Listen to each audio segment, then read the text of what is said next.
Lisa একটি রহস্যময়ী বৃদ্ধা মহিলাকে দেখল। সে যেখানেই যেত ওই মহিলাটি তাকে আশেপাশেই দেখতে পেত। আশ্চর্যের বিষয় এই ছিল যে সে কখনো লিসা থেকে বেশি দূরে থাকত না এবং সবসময় একটি নির্দিষ্ট দূরত্ব বজায় রাখত। এটা জানার জন্য যে শেষমেশ সে কী চায়, লিসা সাহস করে তার দিকে এগিয়ে গেল। কিন্তু যেমনই সে তার কাছাকাছি পৌঁছল, বৃদ্ধা মহিলাটি ভয় পেয়ে পিছিয়ে গেল, যেন সে লিসাকেই ভয় পাচ্ছে। তখনই সেখান দিয়ে যেতে থাকা একজন পথচারীকে দেখে লিসা তাকে জিজ্ঞেস করল যে সেও কি ওই মহিলাটিকে দেখতে পাচ্ছে।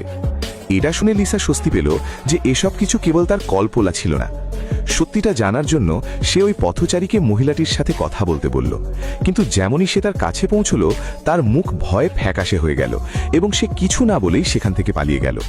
এটা দেখে লিসার অস্থিরতা আরও বেড়ে গেল। ভয় পেয়ে লিসা কাছের একটি ধর্মশালার মতো হোটেলে পৌঁছল। সেখানকার মালিককে সে পুরো বিষয়টি জানালো এবং ওই মহিলার সাথে কথা বলার জন্য অনুরোধ করল। কিন্তু কিছুক্ষণ কথা বলার পর হোটেলের মালিকও খুব বাজেভাবে ভয় পেয়ে গেল এবং সেখান থেকে দূরে চলে গেল। এখন লিসা পুরোপুরিভাবে চিন্তিত হয়ে পড়েছিল। কিছুক্ষণ পর জোরালো বৃষ্টি শুরু হয়ে গেল, কিন্তু ওই বৃদ্ধা মহিলাটি এখনো একই জায়গায় দাঁড়িয়েছিল। দেখে মনে হচ্ছিল যেন সে কোনো বিশেষ মুহূর্তের অপেক্ষা করছে। অবশেষে লিসা পুলিশকে ডাকল এবং পুরো ঘটনাটি জানালো। পুলিশ তাকে সুরক্ষিত থাকার আশ্বাস দিল এবং ঘটনাটি খতিয়ে দেখতে সামনে এগিয়ে গেল। কিন্তু কিছুক্ষণ পরেই পুলিশের চোখে হঠাৎ স্পষ্ট ভয় দেখা গেল। সে সাথে সাথেই তার জওয়ানদের পিছিয়ে যাওয়ার আদেশ দিল। কিছুক্ষণের মধ্যেই সেখানে এক হুলস্থুল পরিবেশ তৈরি হয়ে গেল।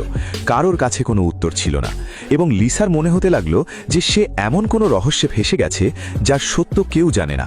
সবচেয়ে অদ্ভুত বিষয় এটি ছিল যে ওই বৃদ্ধা মহিলাটি লিসা থেকে সবসময় একটি একেবারে নির্দিষ্ট দূরত্ব বজায় রাখত। ওই দূরত্বটি ছিল ঠিক ৭৩ গজ। শেষ পর্যন্ত ওই রহস্যময়ী মহিলাটি কি চায় এবং সে কেন যে কোনো মূল্যে এত নিখুঁত দূরত্ব বজায় রাখার ব্যাপারে অনড় ছিল।